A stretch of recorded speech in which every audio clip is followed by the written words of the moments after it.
இருக்கு. 10 லட்சம் ரூபாய் நிவாரணம் வழங்கிட்டு பல்வேறு விமர்சனங்களுக்கு உள்ளாயிட்டு இருக்கு. அந்த இடத்துல பொருளாதார சூழ்நிலை சரியில்லை, அவங்களுக்கு வருவாய் இல்லை, வேலை வாய்ப்பு இல்லை அப்படிங்கிறது தான் அங்க இருக்கிற பெரும்பாலான மக்கள் சொல்றாங்க. இந்த வேலை வாய்ப்புக்கு அரசு ஏதாவது வழிவகை செய்யறதுக்கு எதிர்க்கட்சி என்ற முறையில் வலியுறுத்தும். அதாவதுங்க, இன்னைக்கு ஒவ்வொரு நிலையிலையும் அவர்களுக்கு தகுந்த வேலைவாய்ப்பு இருக்கத்தான் செய்யுது, இல்லை என்றெல்லாம் இல்லை.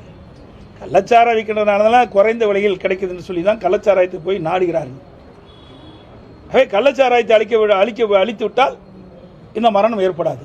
மற்றொன்று, இந்த ஏழை எளிய குடும்பத்தில் இருக்கின்றவர்கள் குறைந்த விலையிலே கள்ளச்சாராயம் கிடைக்கின்ற காரணத்தினால்தான் அவர்கள் அதை நாடி சென்று பருகி உயிரிழக்கின்றார்கள். அப்படி குடும்பத்தில் இருக்கின்றவர்கள், நான் நேரடியாக கள்ளக்குறிச்சிக்கு சென்று இறந்தனுடைய உடலுக்கு அஞ்சலி செலுத்துகின்ற பொழுது ஒரு குடும்பத்தைச் சேர்ந்தவர், தாயும் இறந்து விட்டார், தந்தையும் இறந்து விட்டார், அனாதியாக குழந்தைகள் இருக்கின்றது. அதை பார்த்த உடனேயே மனிதாபிமான முறையில் அந்த குழந்தைகளுடைய எதிர்காலத்தை எண்ணி நான் அறிவித்தேன். அந்த குழந்தைகளுடைய கல்வி செல்வை அதிமுக ஏற்றுக்கொள்ளும். அந்த குழந்தைகளுக்கு 10 ஆண்டுகளுக்கு அதிமுக மாதந்தோறும் 5000 ரூபாய் வழங்கப்படும் என்று அறிவிப்பு கொடுத்தேன். இதெல்லாம் ஒரு மனசாட்சிப்படி நாங்கள் நடந்துக்கிறோம். ஆகவே ஏழ்மையான குடும்பத்தில் இருக்கின்றவர்களுக்கு இருக்கின்றவர்களை காப்பாற்றுறதுக்கு தான் இந்த நிதி. எங்களை பொறுத்த வரைக்கும் நான் அப்படித்தான் கருதுறேன். இல்லைன்னா அவர்கள் எப்படி வாழ முடியும்? அவர் ஈண்டெடுத்த பெற்றோர்கள் வயதானவர்களாக இருக்கிறாங்க, அவர்கள் போய் உழைச்சி வாழ முடியாது.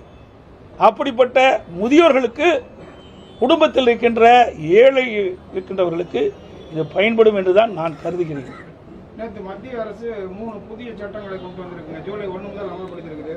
அதை அதிமுக ஆரம்ப நிலையிலே அந்த பேர்லாம் இருக்கக்கூடாதுன்னு கண்டிச்சிருந்தேன். நேற்று இன்னைக்கு ட்விட்டர் ஆமாங்க, இது ஜல்சக்தி, கிஷான் இந்த மாதிரி இந்த திட்டம் 3 இது நடைமுறையில் இருக்கிற திட்டம். இந்த சட்டம் அன்றாட பல குற்றங்கள் நடக்குது. அந்த குற்றத்தில் இந்த வழக்குகள் அடிப்படையில் தான் பதிவு செய்ய முடியும். இது ஏற்கனவே பல வழக்குகள் நிலுவையில் இருக்குது. இப்படிப்பட்ட சூழ்நிலையில் இதனுடைய பெயரை ஆங்கிலத்தில் இட வேண்டும். இந்த பெயர்களை ஆங்கிலத்தில் சொன்னதான் சரியா இருக்கு. ஏன்னா நம்முடைய நாட்டை பொறுத்த வரைக்கும் இன்றைக்கு பல்வேறு மொழிகள் பேசுகின்ற மாநிலம், எல்லாத்துக்கும் பொதுவானது ஆங்கிலம். அதனால தான் நாங்கள் சுட்டி காட்டியிருக்கிறோம். இப்போ நீங்கள் அறவழியில் உண்ணாவிரதம் இருந்தீங்க சென்னையில் அதிமுக, அதுக்கு சீமானோட நாம் தமிழர் கட்சி நேரடியாக ஆதரவு தெரிவித்தாங்க. எதிர்வரும் காலத்தில் சீமான் அது வரையா அறவழி போராட்டம் நடத்தக்குள்ள அதிமுக ஆதரிக்க வாய்ப்பு இருக்கா? நிச்சயமாக நல்ல காரியத்திற்கு துணை நின்றாங்க. நல்ல காரியத்திற்காகத்தான் துணை நின்றார்கள், எங்களுக்கு ஆதரவு தந்தார்கள். இப்படிப்பட்ட கள்ளச்சாராயம் குடித்து இறந்திருக்கின்றார்கள். இதற்கு ஒரு நிரந்தர தீர்வு காண வேண்டும் என்ற அடிப்படையில் தான் நாங்கள் இருந்தோம். அதற்கு ஆதரவு தெரிவித்திருக்காரு.